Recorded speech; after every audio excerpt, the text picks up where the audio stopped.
Hey everybody, it's Eric here alongside Rod here to talk about Michigan State's win against the Fighting Illini in Champaign, 79-65. And before we begin, Rod's going to give us a couple numbers.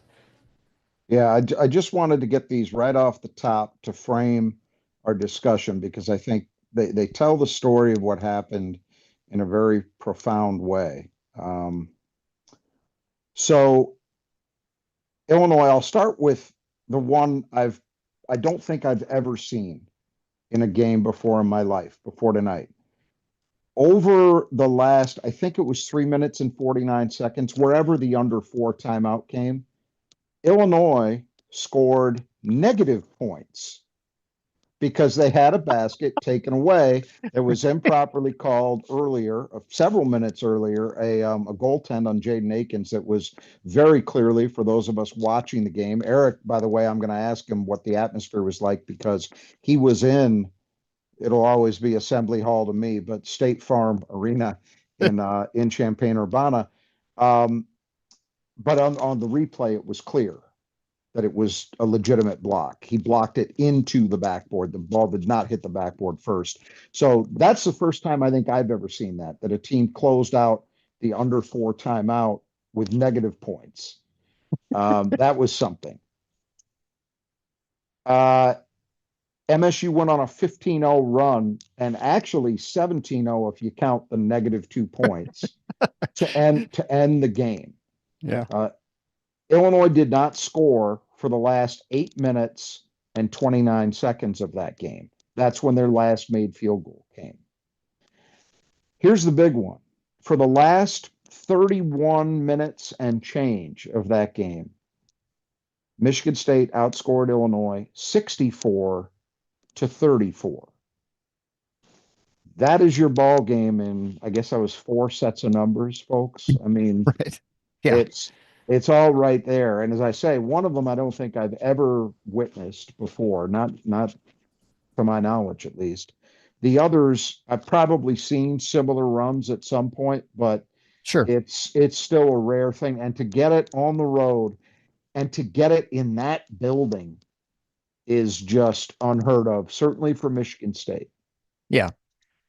Well, so I was going to talk, I'm here, of course. This is by a sixth of seven straight in-person Michigan State basketball games. So we obviously did the two out in California, and this was so three road games. This is the third of my three games road swing, I guess you'd say. And I have to admit, if I had to rank on my expectations for wins on the road, this is last. I Sure. expected much more Rightly likely so. Rightly USC so. than UCLA, and then this would be the third. Yeah. And so I was, well, I'll just, there are a lot of storylines. You've mentioned some numbers, obviously, are important. Michigan State went down early, 15, 16 points early in the first half. 16. 16.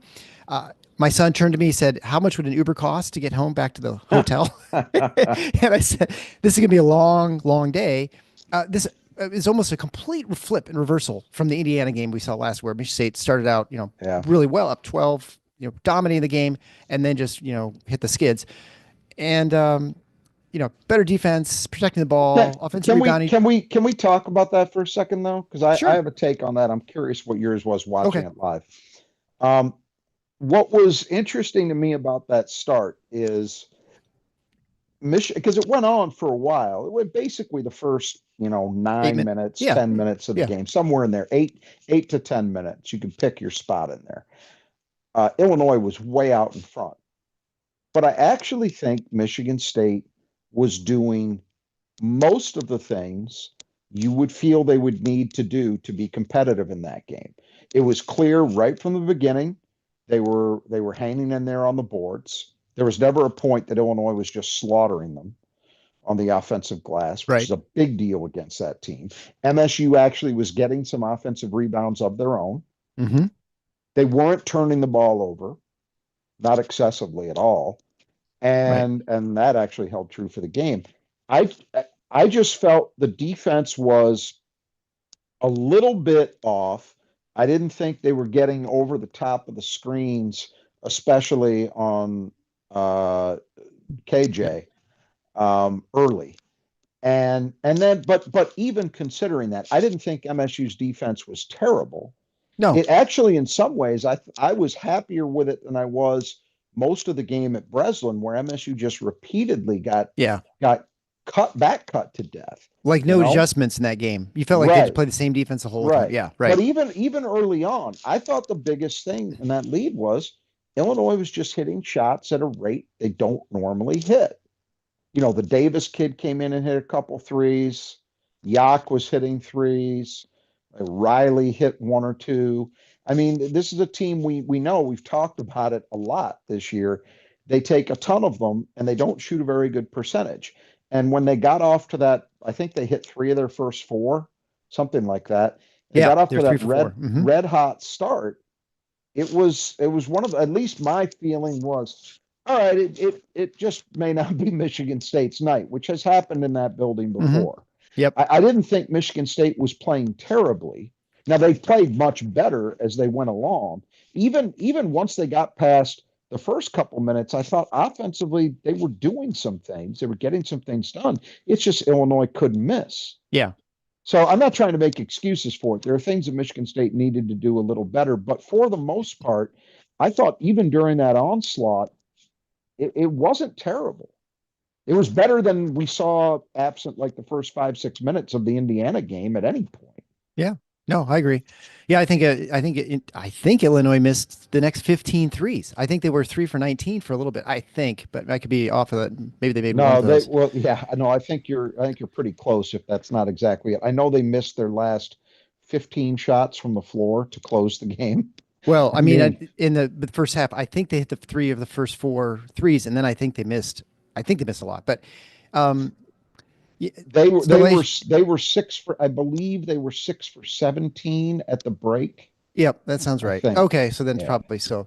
Um, yeah, so the as you mentioned, the 15 point run to end the game. I mean, a lot of storylines this game. The game was pretty much played within a 4 to 6 point margin most of the second half until Michigan State just finished them Yeah. off. And then individually, Jaxon Kohler with the double double, another one. But of course, this is highlighted by him just getting red hot from behind the line, 4 or 5. I mean, he's really 3 or 4, then hit that last second kind of meaningless three at the end of Hey, the they're second there. half. They all count. I just When you're trying to climb above that Mendoza line of 30%, none of them are meaningless, right? so yeah, he finished with I think 23 points, He did. 10 boards, Career high. and of course the thing that was they moved 11-3 in the Big Ten, right in the title hunt, right back in it, which they were Yep. kind of out of it with lost to Illinois or Indiana. They sort of needed to get some road win here, and this is about as big a one as you could get. Well, Um, okay. I want to that I know that the momentum would feel that way. And then when you look at the schedule, you would yeah, say, boy, what does this mean? They got four losses and they've got all these games coming up. But, for starters, they would be 2 games back, still in second place in the loss column with a couple other teams, by the way, with Purdue and Wisconsin, I think. right. Hmm. Um, and they'd be 2 games back of Michigan pending tomorrow's game by them in Columbus. But keep in mind, MSU has 2 head-to-head games against Michigan left. So I wouldn't have been ready to say that had they lost this one, but I'll agree for momentum's sake and just the way you feel about how things are going. Yes, Yeah, it would have felt like, boy, it's starting to snowball on them a little. yeah. And then, oh, by the way, Izzo breaks Bobby Knight's record at Yeah. Champaign of all places. Like we thought there was a chance of breaking it in UCLA. That didn't happen. They thought, well, certainly he'll break it Okay. against Indiana. That No. didn't happen, right? So, and next thing you know, here we are in Champaign, the most unlikely wins, especially after that start. I, I don't know. It I was would not argue, I would argue that's the second most unlikely place for Tom Izzo to set such a record. And they're not playing at the place that would be most unlikely this year. That would be Mackey Arena. right. Yeah, But exactly. I haven't checked what Izzo's lifetime record is in that building, but I'm going to bet the house it's under 500. I Um, would guess so. They pretty, because pretty sure, because Illinois pretty has not sure. been. They were bad, but not for that long But, of and his even, career. well, And even when they weren't bad, they weren't dominating. it was about a 10-year run, but where they weren't good. But yeah, I think they got tagged a couple times even in that, and they weren't necessarily playing there every year. I'd have to look at I could be wrong. He might have a winning record there, but I'd be surprised. And Yeah, and I'm no, I agree. taking it like even back to the Judd era. That was just, Judd against Lou Henson, and it's always been just a very, very difficult place for Michigan State to win basketball games. So to set the record there, and as you say, given the game flow, how it went, really, to be down by so much in the first 8 minutes, and then the last 8 minutes to pitch a shutout. Well, better than that, to hold them to negative points That's over the a last 15 to minus eight two run. minutes. Yeah, it's remarkable. You couldn't have scripted it. Yeah, I mean, I'll say the environment was I don't know if no. Well, I sent you a picture, and I think probably Chris Solari tweeted out. I put sent on the Spartan Mag board, but at halftime they honored Terrence Shannon Jr. Yes, yes, I've heard about and this. Go ahead. so anyway, so they're going through the video feeds. Of course, they don't show any of his non-Illinois highlights or whatever's his career. I think he plays for the Timberwolves now. I'm not sure if he's playing or if he's in the G League. Anyway, doesn't matter.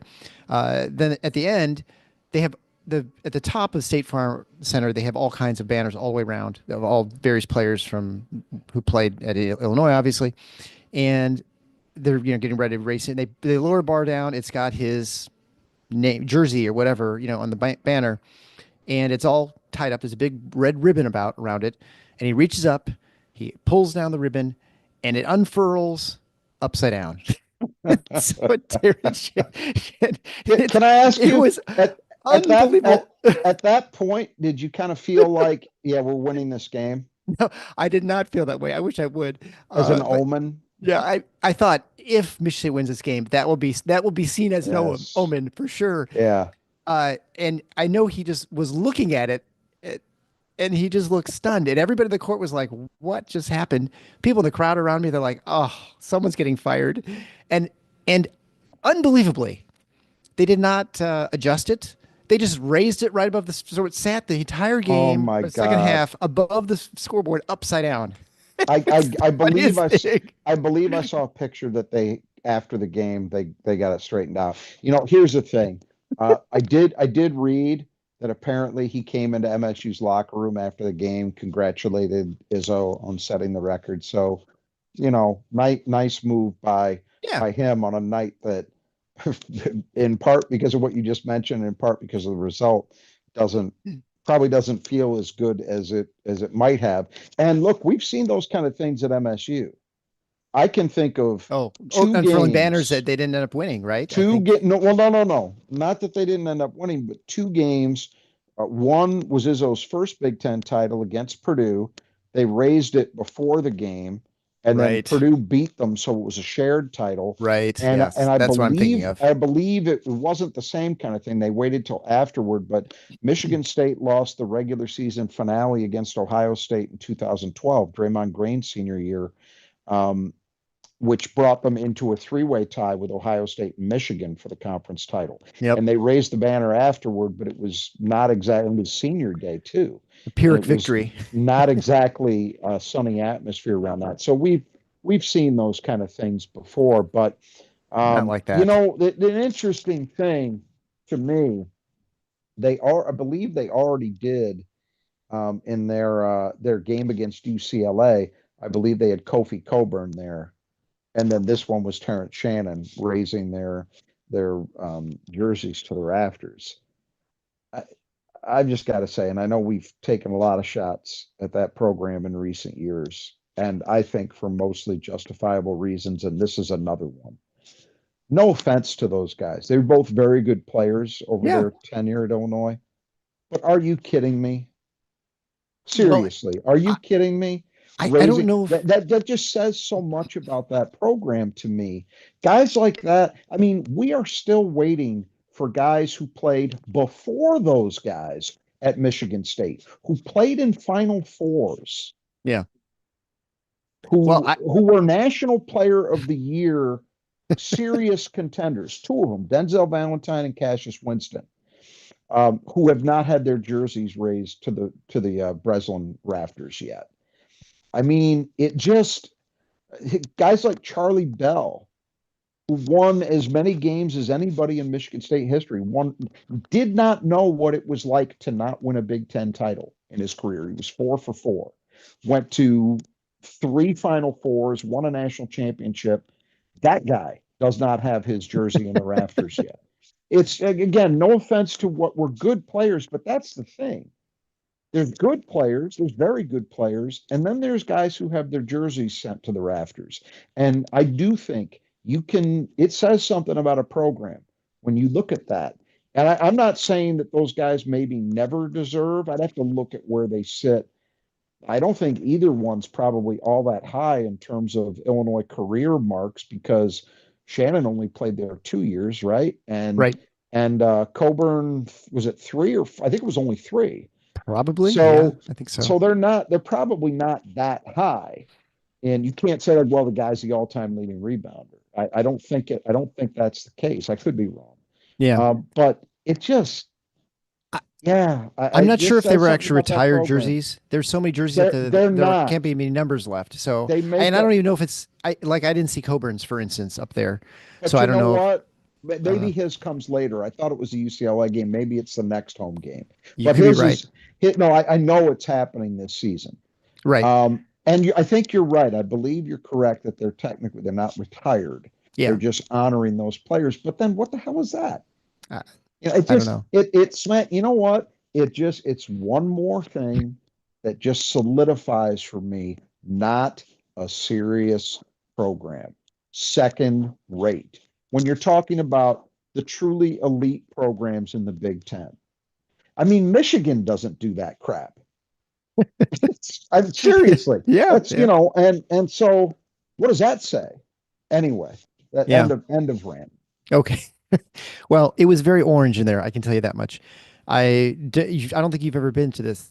I have not. So That's yeah, yeah, tell arena. tell us what it felt like. Well, it definitely felt like something built in the 70s. And just in that it would sort of had a Chrysler feel to it, very, lots of cement, but it was really cool in the inside. It's all cement ceiling. They've got just the big Jumbotron hanging from the ceiling. And then they have the ability to shine lights like disco ball lights, kind of like all over the ceiling to different colors and stuff. So it was actually really pretty cool. Fantastic atmosphere in the sense that it was packed. There were tons of fans there. They're very engaged. I mean, obviously, very partisan, which you'd expect any fan base. It was very different than the last two games where we had huge contingents of Michigan State fans. I mean, you could hear the smattering of go Yeah, green, go white, sort yeah. of, but for the most part, and I'm with my friends That's there. They're Illinois fans. I'm not going to make a big, hassling anyone. And Michigan State was frankly not looking good most of the game. It wasn't really until second half, end of the first half throughout that they looked, it was a good game and close for a while. And then Illinois just, the bottom fell out on them. Um, and it is as reported, Champaign is incredibly flat. It is definitely farm country here. It is, I think the only elevation is walking up on the curb. And we also had a fantastic fish sandwich at a local bar. So I got to say that. And a quick shout out also to Chad Hickey, one of our supporters. He came in, he actually met me at the restaurant. He just happened to say hi. wow. So pretty cool. We met Chad in Los Angeles, right? No, we have not met Chad. I've met Chad Oh, twice. I met him at Chrysler last year okay, and Champagne this year. So he's a real cool guy. Just okay. came up and just said hi. So thanks again, Chad. And we actually saw a good game. So I guess when Chad and I are at the game, we're now 2-0 on the road. So Well, maybe there's something you there. know what You that know who means. wasn't there, Rod? Who wasn't there? Yeah. Me. Yeah. There you go. I'm not. Look, I'm perfect. Now I've seen Michigan State win road games before, just not recently. The last Yeah. couple haven't gone well. Yeah. But yeah, I'm perfectly happy to play it out that way. If it means that Michigan State's going to continue to rack up road wins like Do this. you want to talk about anything else, or do you want to just start getting into the show here? The rest, like Let's components, get into because I think that the kind of other things extend from there too, I right? think So I just think one thing about what you said that it obviously is very different than the West Coast and that yeah, despite me they're great talking about basketball fans. Let me just say that too. I mean, they were standing up until Michigan State finally scored. So I thought I'm like on the 13th row in the second deck, and they're still standing up. I was pretty yeah impressed. I was going to say despite my calling Illinois a second rate program, they're not second rate when it comes to supporting basketball. No, They've got a very passionate interest. They're certainly one of the fan bases in the conference. I would say alongside the two Indiana schools. hmm Um, Michigan State, I think, is up there. In this generation. Um, maybe one or two others that can get in that conversation. But I think it's always been a very strong, passionate fan base. If anything, what we've seen this year is they just need to dial it back and get a little bit of a dose of reality. At least their online fan base has been abysmal Yeah. Well, with my all friend totally agrees with you. they haven't He been, said yeah, his online fans, he said Illinois online fans are the worst fan base. yeah. even It's even though it's but it really does. It's reflective in a lot of ways of the tone that Brad Underwood has set. Now, it was the early days of the internet, so it's hard to know, but I certainly didn't have the feeling when Lon Kruger was coaching there that, it was that kind of just chest thumping, bravado with very, very little justification for it. All the things we've talked about here for several years around that program. And it really is I don't know how much of that is just the nature of the internet, how much of it is kind of coming top down and infecting parts, especially younger people who don't know better. I yeah. don't know, but it's been noticeable. And one more thought before we go into the rest of this. Do you think now that they're 9-7 in the league, that we finally reached the point that everyone's going to stop talking about the highest ceiling in the Nope. conference? Seth Davis says it after every game. Did he say it again tonight? Well, I don't know about tonight, but he said it. He This said should it this should just like end two it. days ago. I just heard him say it. I'm like, all right, I well, know, but but they've won back-to-back games, so he could kind of I try to guess salvage it. I don't know. You get blasted in terms of the final score at home. You did all the things happen to you that we just mentioned in terms of the numbers. It's over. It's done. You can't, and we're in the middle of February now. We're officially in the middle of February. That talk is over. That doesn't mean that they can't find a way to win a couple games in the NCAA tournament. They could, Sure. but this is not no. This is not the highest ceiling team in the Big Ten. This is not a team that's a anything short of a fluke going to threaten the Final Four. It's just not. And you've been seeing why basically since the calendar turned to 2025. Yeah. And tonight was just another data point. 9-7 in the league. No, don't talk to me about ceiling. Maybe you need to start talking about on the floor, huh? All right. Well, So yeah, that would be a more legitimate conversation. let's talk about Kasparas Yakachonis. He's the player that Michigan State need to keep in the gutter. Brought to you by the Brothers Just Gutters. Friends, I'm in Champaign. Won't be here much longer, thankfully. It's like a wintry mix outside, which means, you know what? Rain means water, which means gutters. Make sure your gutters are functioning properly in your house or your business or your apartment building, whatever it is that you've got gutters, make sure they're functioning properly. And if they're not, contact the Brothers Just Gutters because they can take care of it. Whether it's just cleaning them out, putting leaf guards on, fixing the downspouts. Maybe it just needs to be replaced. Whatever needs to be done. They can even put those little heater things on too. Make sure you contact the brothers. You can do that at our support page at thefinalfoursontheschedule.com/support. As a listener to the show, you get 10% off whether you're on the east side or the west side of the state. Just mention Final Four, and those guys can hook you up. They're giving out right now, so you don't have to wait till like spring. Get it done now before the spring rains come, and get that taken care of. So Michigan State had to stop Kasparas Yakachonis, who in the first half I thought was very good. In the second half, kind of came down to earth a little bit. He was 5 of 15 for the game, 2 for 9 from three, 5 of 5 for the free throw line, finished with 17 points, 5 rebounds, one of them offensive, an assist, a couple turnovers, a steal, no blocks. And I got to look at the first half. I think he had most of his points in the first half. He did, Well, no 13, question. so he had 4 points in Yep. the second half. Yeah. He was I, you, we said this before. I mean, judgment, but you definitely saw elements of why he's highly ranked. But Yep. also, boy, he was rough in that second half. He was just not good. All of it was on display. I agree completely. The start he had to the game was outstanding. And Yep. not he hit a shot. There was an and one fairly Yeah. early on. Oh my gosh, that was so good. I have no idea how he hit it. The English, and you know what? I'm not calling that luck. That was No, no. intentional. Yep. That was a phenomenal finish. He was really, really good in the start of that game. But Michigan State really figured it out, and it was, as is usually the case, it was a bunch of different guys who took their turns guarding him. It wasn't just one guy. And then when you add on the switching, it's even more the case that it really was a team effort. The point total is fine, 17 points. That's a little bit above, slightly above his average, but the efficiency was not good. And I think the biggest number in my mind, if you had told me that he was going to end up with 1 assist, Yeah, exactly. I would have said, oh, Michigan State's got a real shot to have won that game. Because that's the thing. If what makes him a special player is not only that he puts points on the board himself, but that he draws so much attention, and then that allows him to create for others. And Michigan State just did not let that get going. Yeah, no, I totally agree. He only had 2 turnovers, I think. One was really bad in the second half. He Yeah, had he one where threw he into the was stands. Yeah, penetrating. Yep. And it kind of I have a recollection that it kind of came at a kind of a pivotal moment. it was. I Um, don't know if that was like right when that run started for Michigan State. It felt a I, little bit later in the I second half. wasn't it. Maybe I'm right about this. Could it have been what led to the under 8 timeout?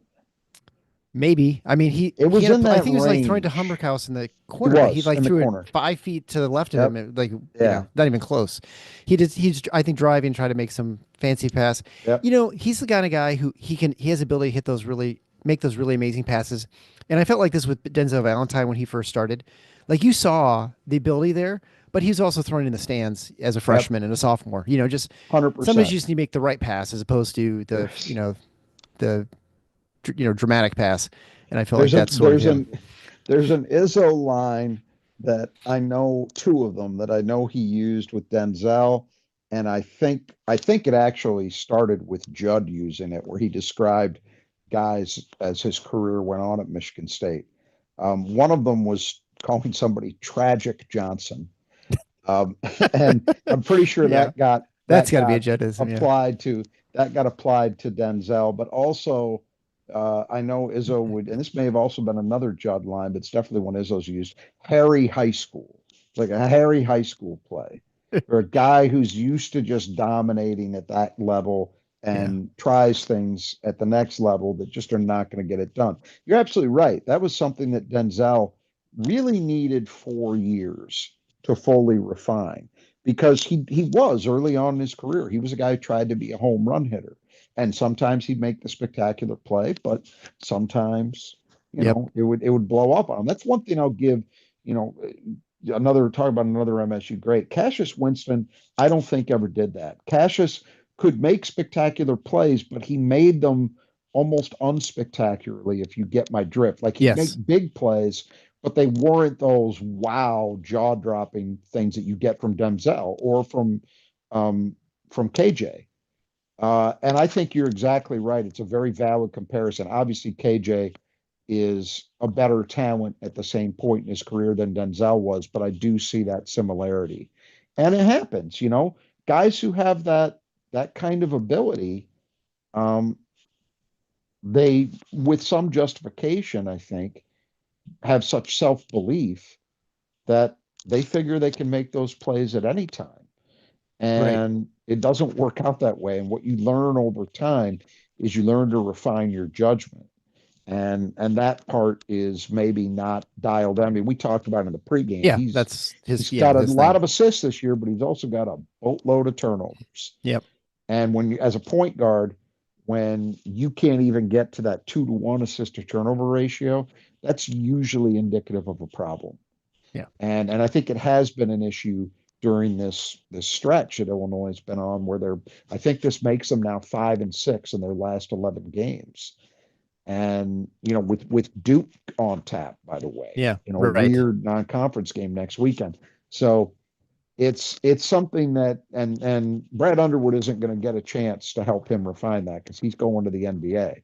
Yeah. But Exactly. that his NBA team is going to work on that, and it probably will be a multi-year process before he's really able to dial that in. But I think in terms of the keeping in the gutter thing, I'm happy with the job Michigan State did on him. I know he scored 17 points, Yeah. but they came inefficiently. They really, at the point in time that Michigan State started to chip away and then got firmly into the game and then won the game, he was essentially a non-impact guy. Yeah. Yeah. And I thought a lot of that. It wasn't just, oh, he's disappeared. He's not being aggressive. He was trying to make plays constantly. Michigan State just guarded the hell out of him. Yeah. We'll say he was in the downspout there, huh? Yeah, fair enough. Yeah. All right. Okay. So Who Cleans Glass Best brought to you by the Swedish Squad of Grand Rapids. So it's all wet outside behind me, although now you can't see with because the camera's not working. But this is what happens. You do a live show on the road. I'll get it fixed here. But so go to the Squeegee Squad because you get 15% off if you mention Final Four when you get your estimate done. You can do that, of course, at our support page at the Final Four, on the schedule.com/support. Troy and his crew can clean not only your windows, they can do power wash in your house. They can go inside the house, not with the power washer, obviously, but just for your windows, sills, blinds, screens, whatever you need done. And they're the nicest guys. They're professional, great pricing, and they're just going to get the job done. They'll get on the ladder so you don't have to, so you stay nice and safe. They can also do some interior painting as well.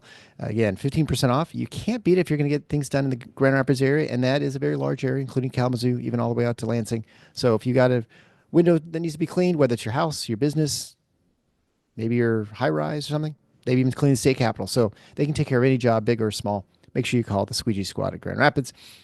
All right. So who cleans the glass best? Looks like you win again, Rod. I actually didn't even add it up because you had Kohler, he had 10, and I think he had more than any other two players combined. I'm not sure. Cooper and Fiddler. I Who had did Cooper you and have? Fiddler, and I don't think they had Oh, enough. Cooper. No, Cooper had a strong game. Cooper had Oh, Cooper had 8. 8. Oh, boy, maybe I did. Well, but Fiddler, I don't think had that many. Fiddler had 2. That puts you So to that 10. was 10. So as long as And I Apollo got had I one, had Zapala. He had 3. so So I you win won at 13. So you still 13-10. didn't win. I didn't realize he was that close. I just kind of Kohler was just a monster everywhere. So I'm like, this is over. But I don't care. Six offensive rebounds. Well, I mean, what a fantastic game for him. Yeah. And this is one of those games where he's able to play the minutes that you hope he can play. Yeah. But interestingly, so I don't know if you know this, my son was telling me after the game, who had the best plus minus for Michigan State? I think I'm going to get this right. Oh, Tang? okay. Nope.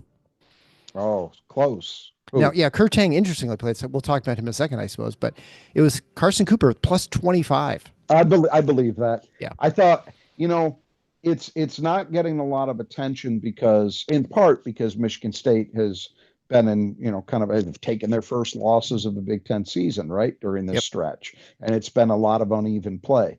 But during this whole run, and even a little bit before we went out to the West Coast, Carson Cooper has been playing his ass off. Yep. He has been great. He was great in And Indiana. He's about the only player we thought was any good there. Yeah, That's right. what I mean. He's been doing everything you want him to do as a rebounder, as a defender, and giving you a little bit of scoring where he can, either in transition, on lobs, as he did tonight. He's been, other than, tonight, he's been pretty damn good at the free throw line when he gets those opportunities. I guess I'm not, if he was plus 25, then he lapped Tang, but I was really, really impressed with the way Carson competed because, again, this is the best rebounding team when you're taking into account both ends of the floor that there is in the country. I mean, I think that's a pretty inarguable call. And for Michigan State just to hang in there, never mind, I think actually slightly outwork them when you add it all up. That's for all the things that Jaxon Kohler did, and he was fantastic. That's going to be the kind of night where you need more than one guy. And for Carson to be there supporting him, following up Jackson's 10 with 8 of his own, 2 of them offensive, man, that's a big contribution. I thought, quietly, I thought another job Michigan State did really well in this game defensively was on Ivisic. He had He was 2 for 9 with 4 points. I remember looking that up. Yeah. Played 30 minutes. He had 7 boards, so he made an impact there, but 4 points, and you could tell, mono. Well, his problem is he injured his ankle against Rutgers, so he's been a little bit gimpy. Yeah, that's fair enough, but I still think the job that Michigan State did on him I thought was pretty impressive. Yeah. And Carson was part of that. I thought Carson played just another really, really good game. And so, well, you put those two guys together playing like this. I mean, I don't even know how many points Carson had. What was it, 4, 6, something like that. He had a bunch of dunks on just Um, those he flip screens. had he had 4 4 points, yeah, points. because he missed He had both his free he had throws. two That's right. dunks, Yeah, right. but 4 points, 8 boards, and really, really good defense. I mean, that's a guy who quietly, I think, had himself a night. Not bad for a guy that no one wanted around, or at Yeah. least a lot of the Well, the idiots on the social dummy media. contingent. The Yeah, dummy yeah, which our fan base has just as much as Illinois, I suppose. got that right. No shortage of dummies. All right. Okay. Five keys to the game brought to you by Nudge Printing. As you can see, I'm wearing my Final Four on the schedule hoodie. You can get regular hoodies like this, which are Michigan State gear, at Nudge Printing. Very comfortable, stylish, great. Uh, with stains, I don't know how many times it's been washed, but it's a ton. It hasn't really shrunk much, and look at this, is like the logo is so perfect. So you get that kind of screen printing quality if you go to Nudge Printing. Make sure you go for your Spartan apparel to Nudge Printing at nudgeprinting.com. The greatest thing is, a listener to the show, 20% off if you just type in Final Four as one word at checkout. So head on over to Let Nudge. me yeah, Yeah, go go ahead. ahead. No, Sorry, no, go just ahead. finish with Ah, that bit, and then I have something to say about what you just said. Oh, okay. Go Well, ahead. anyway, so 20% off. Make sure you get something. They have a huge selection. Other schools, including Michigan State, and they get t-shirts, hoodies, sweatshirts, the whole thing. I mean, you just go there. There's a ton of things to select, and all. I actually have to get it. My wife's going to bug me. I still need to get something else for her pretty soon because, really, honestly, we've been so happy with every single thing we got from Nudge Printing. You can't go wrong. Go ahead. So that's at nudgeprinting.com. Yes. That's where they get it. Okay. One thing that you mentioned there that's very, very important that is really impossible to tell with any accuracy when you buy a garment, you saying that it stood up to repeated washing, that you don't notice any difference in the tint, in the condition, all of those things.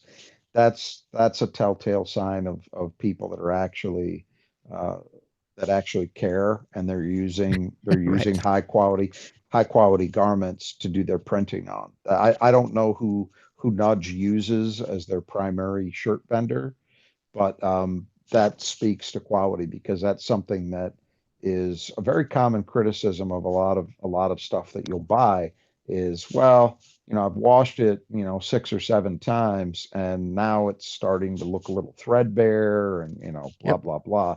So that's a hell of a compliment for them to get from you, and I think it's something that all our listeners should think about if they're in the market for new Michigan State gear or any other school they're interested in. Is with you saying that it holds up, that's a big deal because it means you'll have that piece in your rotation for a long, long time.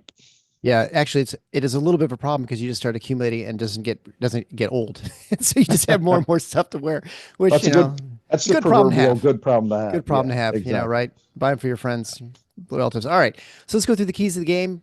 Again, brought to you by Nudge Printing. So the first is threes. So Michigan State. So this is a strange one. 5 of 12 from three for 42%.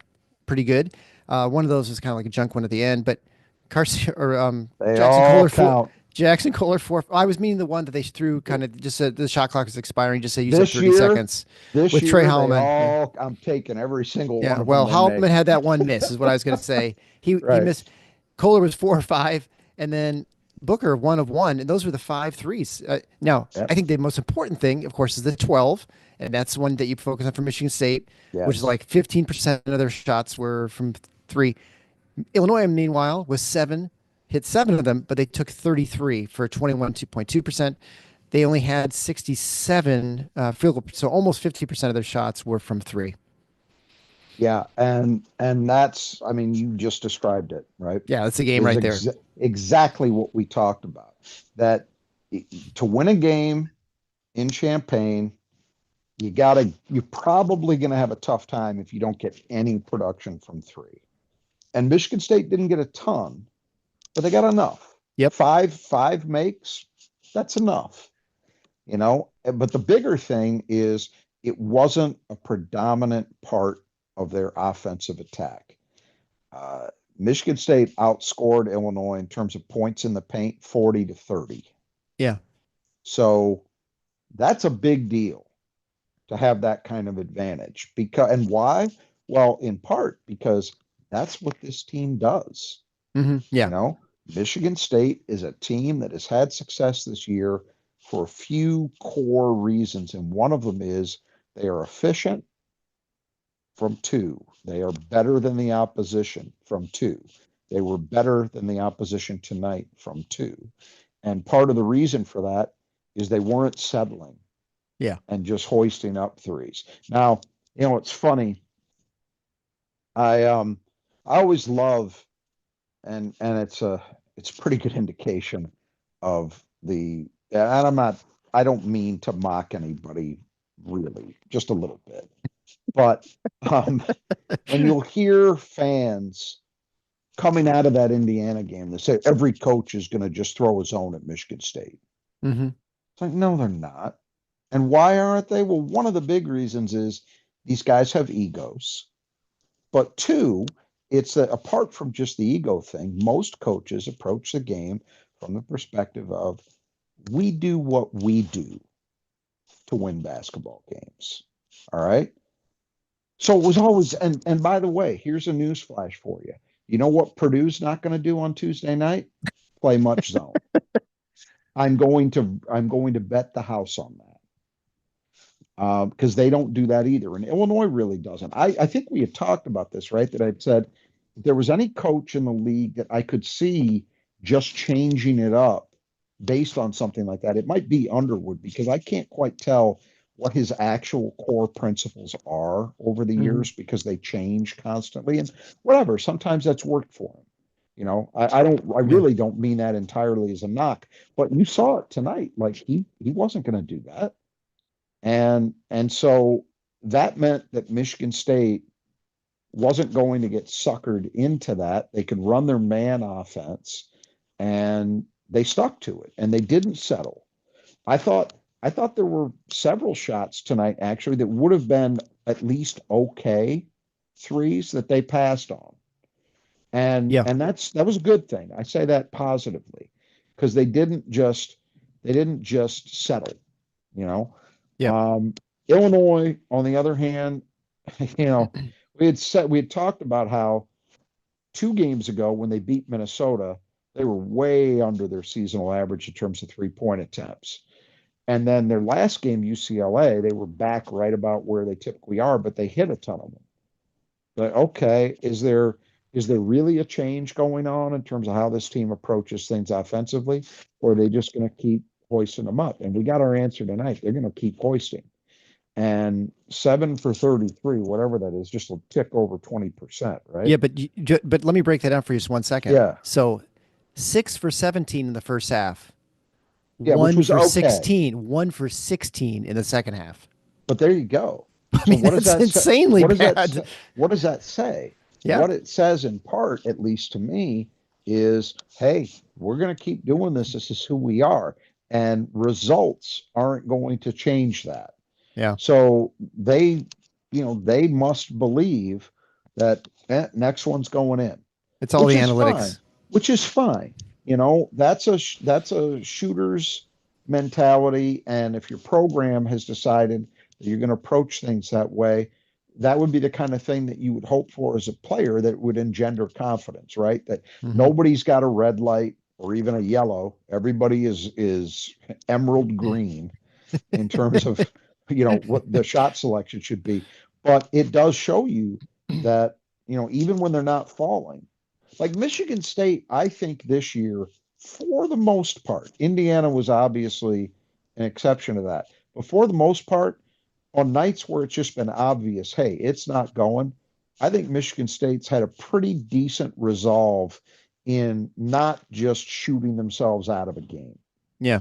You know what I mean? Like shot selection has generally been pretty good with this group. But tonight, hey, the way it unfolded, it was textbook for a Michigan State win both ways. MSU didn't take a ton of them, and they were efficient with the few that they did take. Illinois hosted up a boatload, and they were inefficient. Great. Yeah. So then moving on to the second key to the game is the environment. I kind of talked about State Farm. I thought it was great. I think we thought before the game they'd be very hostile. I don't think it was any Yeah. more than any sort of regular crowd. I don't think there was any animosity towards Michigan State in particular. That was my impression. Okay. Because I wasn't sure, because I know that they were upset with sort of how things unfolded. And really, the first half, from an officiating standpoint, whether I think there were maybe a foul called in the first 12, 13 minutes of the game. Yeah. It was kind of Yep. and then you just know what's coming in the second in the second half. And it was like just suddenly the whistles start going a lot more. But I gotta say though, um, and I don't say this often, so I have frame it Are you for going to say the refs did a posterity. good job? Are you going to say that? I think they did. Other than Yeah. the goaltending call, which they reversed. And So the ref at the and saw this. I turned to my wife and said they called goaltending, but he immediately said, we're going to review it at the next yeah, break. And so I knew they were going to look. He wasn't sure, yeah. which is not the right thing to do. It was Jaden Akins knew it too because he Yeah. immediately you saw him asking for it because he knew. Um, but I thought, look, there was contact. Michigan State tried. There was a stretch where I can't remember, it was two or three possessions in a row. They took the ball hard to the basket. A couple times it was in transition. And there was contact. They didn't get the shot to fall. They didn't get a call. But honestly, when you looked at them, especially a couple of them I saw on replay, kid went up. I think it was Johnson both times, definitely one of them. He was vertical. Yeah. Like it was probably the right call. The free throw attempts were even. You know, I'm not going to be Brad Underwood here. If they're even, I can't. I'm on the road. I can't complain. No. You know, You're happy for but I that. really did. I know what you're saying that all of a sudden the foul calls were jacked up a lot in the second half, but I don't think there were a lot of them that were bad calls. No, but it That just felt was different than the first half is all. the But maybe tone that's of it just was different. But I think I'm going to assume that part of that was okay. It had gotten to be a close game after that first half. You had a huge Illinois run to start, and then Michigan State had a 13-0 run of their own to get right mhm. back in it. And and in the second half, very early on, it felt to me, which was surprising that it didn't end up this way with Illinois' just complete capitulation at the end. But it was feeling for at least the first, 10, 12 minutes of that second half that, oh God, this is probably going to be a one possession game. It's Yeah. going to be right. That's how it felt to me. And so when you have that and you have two very competitive teams that play physically anyway, that kind of a trademark for both of them is to one extent or another physicality. It's maybe not surprising that you had more physical play and so more fouls being committed, Did, and to that just my point, opinion. did you find it interesting with like, I don't know, 2.5 minutes left? I think Michigan State had, or Illinois had 8 fouls at the time. They were down 7 or maybe not Uh-huh. 8 that they didn't foul to try and Yeah, extend the sure game a little bit did. to go 1-1. They just sort of just Sure played did. defense. Like it was Weren't there, weird. I believe there were, I'd have to go back and watch just to confirm it, but I believe there were two straight possessions where in that general time frame Yeah, where Michigan right. State missed a shot, got an offensive rebound, and Illinois didn't do anything. And so It was MSU ended up strange. killing the clock. They just Yeah. kind of just gave up with. I I mean, they probably I were going don't to know. win, but it just seems odd that But you could get one and look, one. Like, what are you look doing at at home? the Indiana game on Tuesday. Michigan State just Yeah, dragged that thing out and almost pulled it and out of a dumb gave game. Yeah, themselves a chance. They didn't yeah. get it done, but they gave themselves a chance. And they were in a worse position than Illinois was. I don't, it's a good point. I agree with you completely. I I don't know. don't know the answer as to why, but um, speaking to the atmosphere, though, the thing specifically that we talked about was, hey, this is really the first truly like old school Big Ten style hostile environment they've Yes, been in, right? yes. Because the West Coast games didn't really count. It felt like a Um, home game. Yeah. Rutgers at Madison Square Garden, no. Nope. Minnesota with the way that that thing's gone, it doesn't Ohio feel that way anymore. State, Ohio Northwestern. State's Yeah, kind of a right. right. None of those really fit the bill. It's like, the ones we're talking Yeah. about, Purdue, Illinois, Indiana, Wisconsin. I think you can make the case for Nebraska being that now.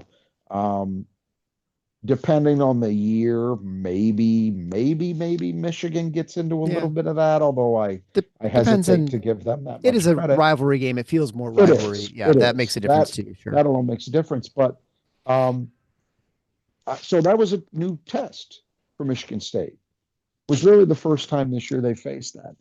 Yep. And I think, again, I don't even think, and people can, reasonable minds can differ, but I didn't think that start was because, oh God, Michigan State shook. I really didn't. I just thought Illinois was kind of playing a little bit out of their minds offensively. Yeah, MSU was not as sharp as they needed to be defensively, but they weren't horrible. It was just they were a little late, weren't quite physical enough, maybe getting over the top. And Illinois then hit some shots. It was as simple as that. So I didn't feel MSU ever looked like, oh God, the environment. What I worried about was that start was so overwhelming because of how well Right. Illinois was playing offensively that maybe that would then settle in and MSU would start to get rattled. Yeah. But that never happened. No, I agree 100%. All right. So third key to the game, and one that you were not as pessimistic as I was the boards. Michigan State ended up, like you mentioned, they actually ended up with a rebounding win here, 41-36. Now, that's partly because Illinois just couldn't hit anything broadside of a barn at the end of the half of the game. But Michigan State had 14 offensive rebounds to 12 for Illinois.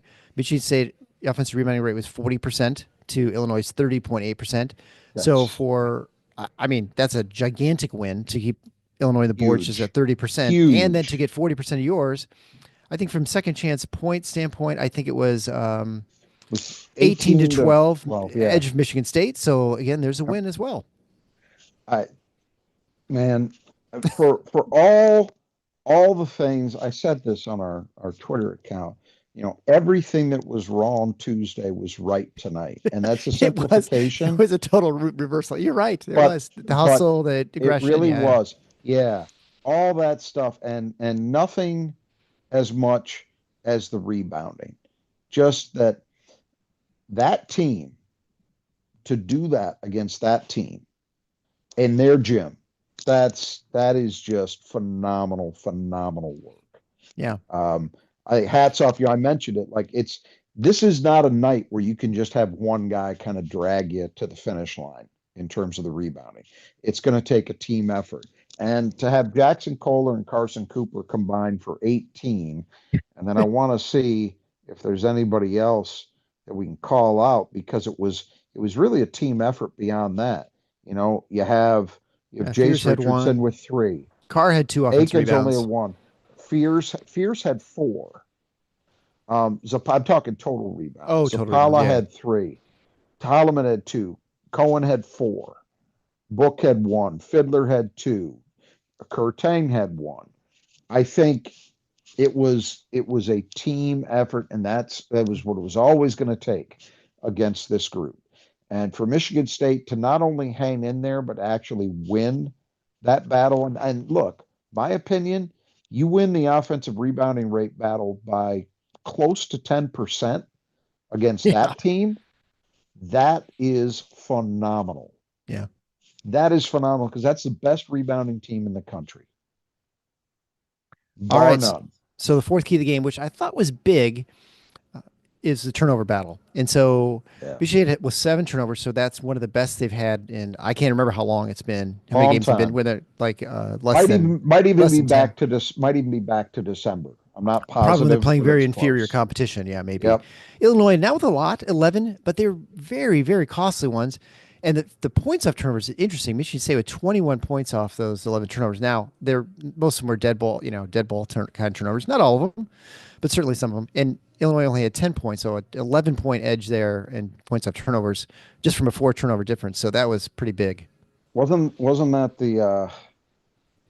I'm trying to remember. Was Indiana or was UCLA that cashed in Yes. just on a crazy amount? It Yeah. was It UCLA. was like almost more than 2 points It was more than per two. It possession. Yeah. was it was more Yeah. than 2 points per possession. It was like 25 on 10 or on Yeah. 11, 27 something like points on that. like Well, 11 or something. Like, MSU yeah, came whatever. pretty close to that. Yeah. 21 on 11 Yeah. is really a crazy good rate. And the funny thing is, like, we know it probably wasn't inflated much by the threes, We know that's for sure not. Yeah. right? They Because they maybe didn't had hit a one. lot of them. Yeah. So it was really just efficiency in those plays. And MSU had almost half, 5 of the 11 turnovers were steals. Hmm. So good stuff there. But yeah, look, we said it going in. The thing you can't do if you're trying to steal a game on the road against a team like this in a building like that one is you can't be operating at a significant shot deficit. Yeah. Like that's the so it's rebounding and turnovers in combination. And Michigan State was great. Really, really great. Other than Jeremy Fears, who really struggled, and Jeremy, he made some plays tonight. He also struggled at times. Hmm. There were a couple turnovers there late that really didn't like. But he'll get back. We also have to remember this is his first full season. And so I think that um, I would expect that that's going to turn around for him fairly soon. But I think everybody else, Trey, we've talked about during the whole season, really, after his first 2 years where he was just so ultra efficient. And last year even married that efficiency with increased aggression. Yeah. But this year it hasn't worked that way all the time. And that's occasionally been an issue. Has been just trying to do too much, just, making mistakes that we didn't really see from him his first 2 years. But I thought he was great tonight. And I thought Jace Richardson was really good. I thought everybody was really, really good in terms of valuing the ball.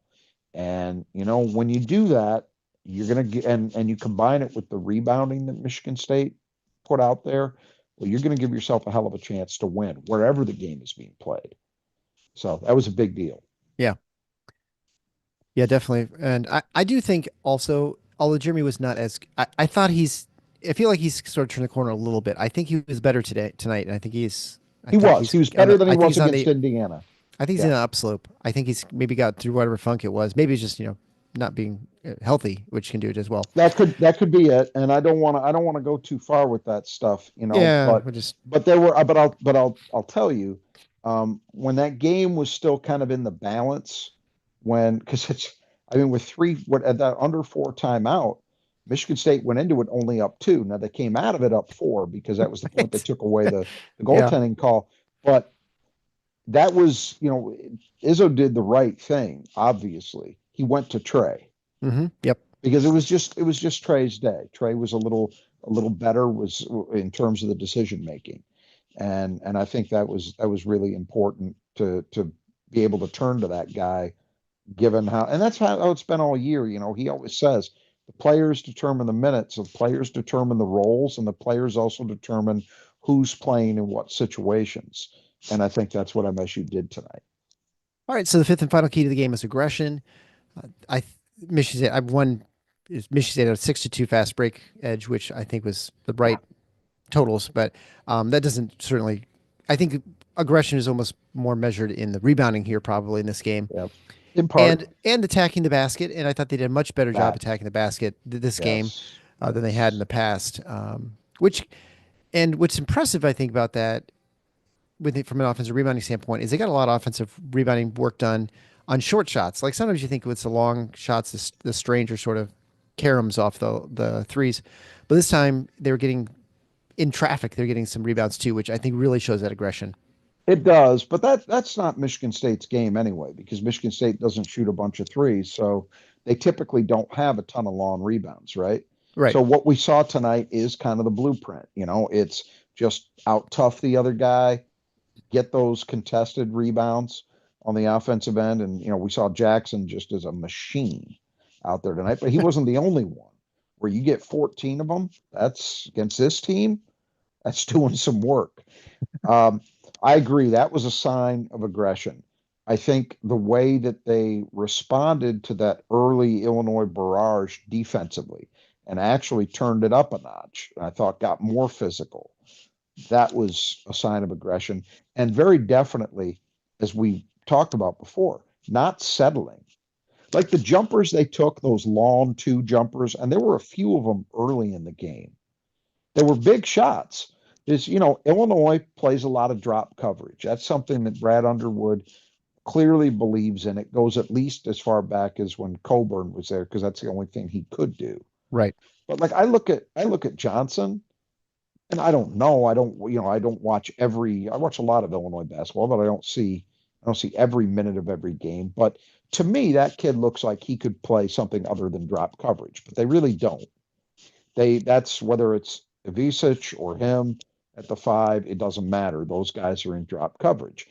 And so the deal is, man, if they're going to play that, that's going to give you shots. And Michigan State, I thought, did a really nice job of taking advantage of those. So even that, I thought was in a weird way, kind of a sign of aggressiveness. Like, there's okay, this is what you're going to give us. We're not going to hesitate.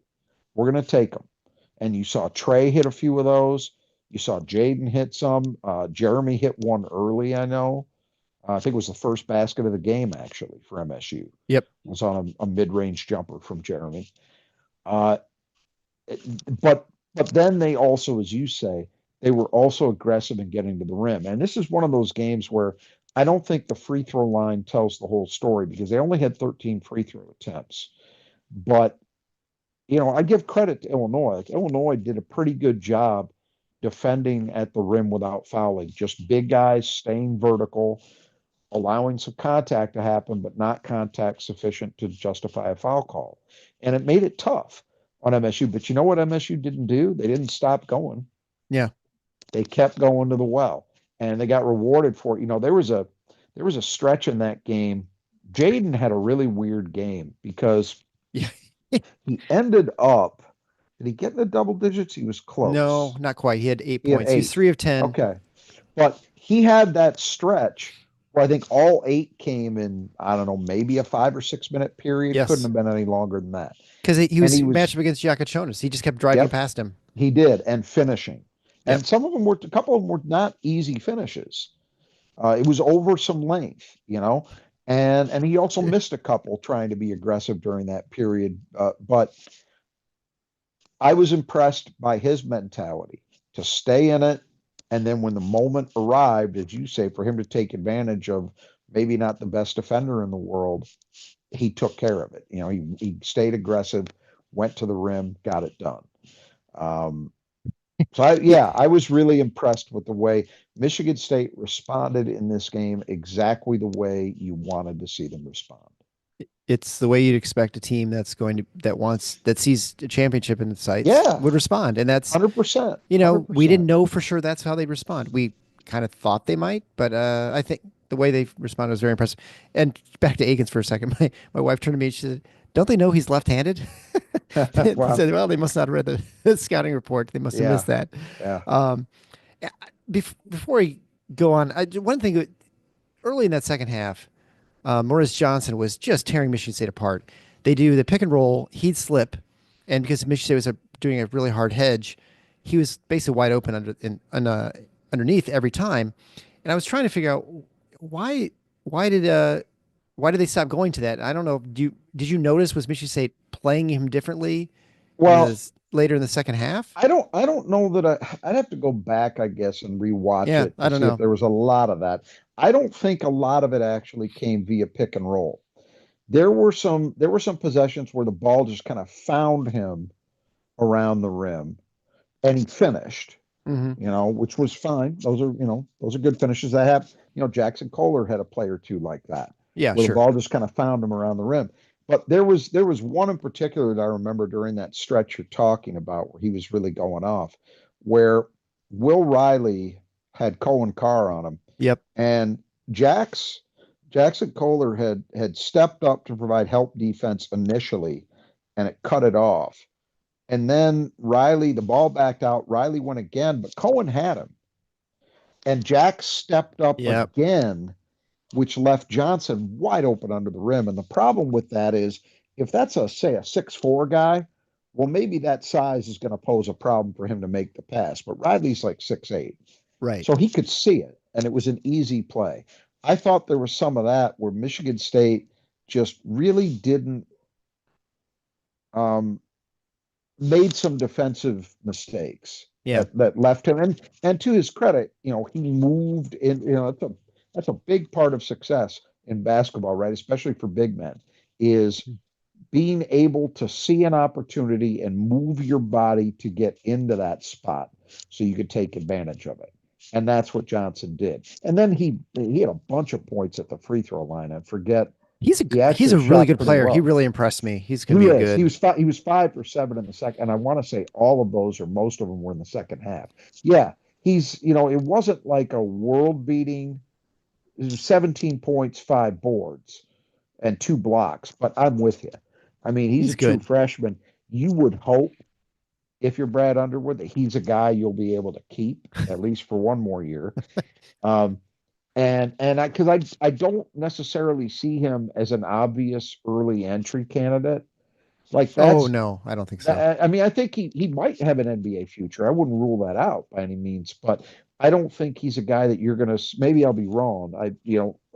I feel like I'm less and less able to get dialed in on Figured that out who's going to be in the completely. NBA. Yeah, Yeah, who's right. obvious, because we've kind of moved past the point where it was, we long ago moved past the point where it was about production, long ago. And then there was a period where you could kind of tell, well, if somebody's got the right measurables, or the right size, or the right length, they've got the right wingspan, they got the right athleticism, like the production doesn't necessarily matter as much if they're truly exceptional in those ways. But now we're in this weird spot where I don't think anything's obvious. So I could be wrong, but I would think he's a multi-year player.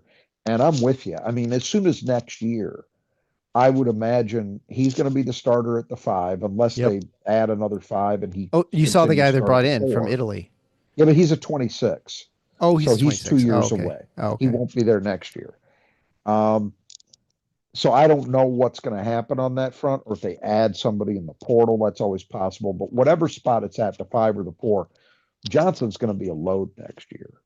He Yeah. already is, but I mean, with this year under his belt going into next year, yeah, he's something else. Jim Comparoni compared him, I think, before the first Yeah, game, or right. maybe it Andre was after Hudson. the first game. Yeah. No, he compared him to Antonio Smith, Oh, and Tanner Smith. Yeah, but yeah. that's Right. not doing Morris Johnson enough justice, because he is Antonio always shot a good percentage from the field because he never shot anything other than dunks or layups. And Johnson is the same way, but Johnson's a much more active offensive player. I'm not sure he's the rebounder Tone was. I don't know many guys I've ever seen in the Big Ten who were, but he's much more of a dynamic offensive player. Like he's not just purely layups and dunks. Like you saw a couple of those finishes he had in this game were actually pretty impressive. I mean, technically they were layups, but they weren't open layups. They were in Right. traffic. Right. I'm with you. He's really good. All right. Well, Michigan State is now in second place, a half game back, I guess, from Michigan. Michigan plays Yep. Ohio State next. Michigan State's next game is a home game against Purdue, so that'll be my seventh straight in-person Michigan State game, and that'll end the string because I'm not going to Chrysler. Eh, so, big game obviously for Michigan State. Purdue Oh dropped yeah. a game at home, their second home loss Yeah. this year in the Yeah. at Mackey, lost Yep. to Wisconsin. I, So I they've, Braden Smith was bad this game, I guess, is pretty much what it comes down to. Well, maybe not bad. He had what 12 assists or something like that, but unable to score. And they need his scoring. So you know what's really weird about him, and we'll talk about this a besides little his more when we beard, do the preview. Well, that's just bad. That's not weird. Um, I watching the Michigan game, because I actually didn't see any of the Wisconsin game, uh, I didn't but either. watching the Michigan game, he came out of the chutes in that game, and Michigan could not guard him. Like he was just, I can't remember how many points he had in the first 10 minutes of that game, but it was the vast majority of what he ended with. And then for some reason after that, I felt like he just started falling back more on being a playmaker. And I didn't think there was the same level of aggressiveness in terms of looking for his shot. And he ended up with, I forget what the total was. It was like 17, 19, something like that. But in the first 10 minutes of that game, it looked like he could score 35 or 40 Yeah. because Michigan had no answer for him. And he does have a tendency to do that, and it's weird. I'm not quite sure why. Like, I'm all for the idea that a playmaker, your point guard, their first job is really making sure that they're getting everybody involved. That makes total sense. But when your point guard can score, the guy that he reminds me of more than anybody else, and it's not a perfect comparison, and I don't think he's as good as this player ultimately, at least not yet. But he does remind me of Scott Skiles in some ways.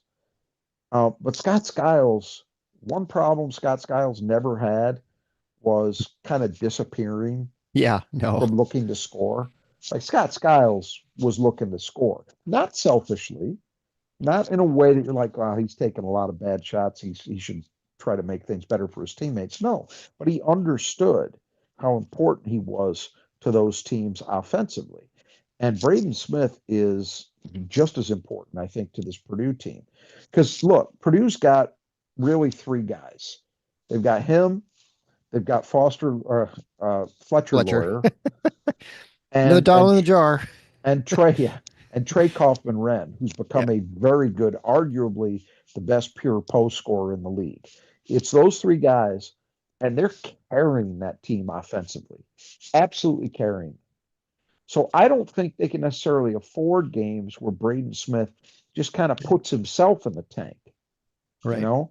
And I've seen him do that a couple times. In the Michigan game, I think it really cost them because when they had things humming early, it was a large part because Braden Smith couldn't be stopped.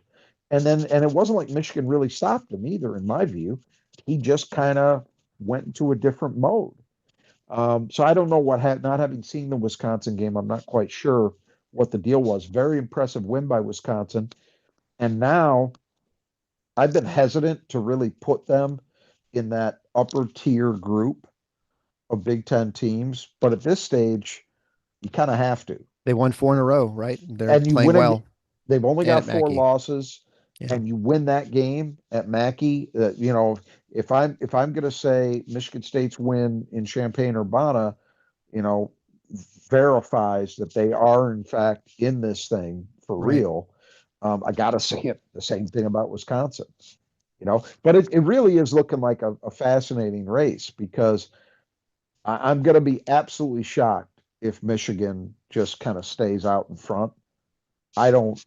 Hats off to them for beating Purdue at home. That's great, but I don't think I'll be more impressed. I'll be more impressed if they manage to win at Ohio State because I think Ohio State's playing much better, and we'll see what happens tomorrow with that one. But right now, I think you'd have to say it's a four-team race Yeah. And in my view. with UCLA on the outside chance, if they Probably, I'm hesitant to put UCLA in there because, well, one, they've got five losses now, yep. and two, they got games outside of the Pacific time zone that they've got to They got play. Now, one, the I last one know they they got one did. finally. They beat Indiana today, right? Was that today? Yesterday, I think. Yeah, I think it was yesterday. yesterday. Yeah, I it's yeah. yesterday. You're right. Um, you're right. They got one, but I just think it's a little tough for UCLA. But who knows? I mean, it's at this point, you look at it and you'd say, boy, 15-5 feels like it's going to get you a share. Unless Michigan really can just keep winning all these tight games and they just kind of run away with it. But I just don't see that. I don't think they're good enough to do that. They're good enough to be in this mix, but we'll see. But I Yep. think it's definitely an interesting day when you have Purdue and Illinois both lose home games. That doesn't happen a lot. Right. All right. Well, I think we'll stop there. Again, this is make sure you check out our support page at thefinalfoursontheschedule.com/support. There you can find ways to visit our sponsors of the show, Squeegee Squad of Grand Rapids, the Nudge Printing, and the Brothers Suggest Your Gutters. Also, you have ways to support the show either on PayPal or Venmo, or certainly at Patreon, Substack, or even at YouTube. You can get a membership there as well. If you've not yet subscribed to the show, wherever it is, make sure you do that. And thank you if you're watching on YouTube live, thanks for sticking out with our uh, finagling early on in the show. And Yeah, hopefully it's we'll see it's how the ending worth goes too. And it's worth mentioning, going forward, they're not all going to be live, but I think our plan, correct me if I'm wrong, is that we're going to try to do post games for road games live, right? When That's what possible, we, yeah, around when work schedule. Yeah. possible. So Right. yeah, for So sure. this, but at the very least, this shouldn't be the last one. We hope not. We'll see how it goes. But Right. Fair enough. it seemed to be okay. So anyway, so again, until next time, the Final Four is on the schedule with Michigan State the big win. Go green.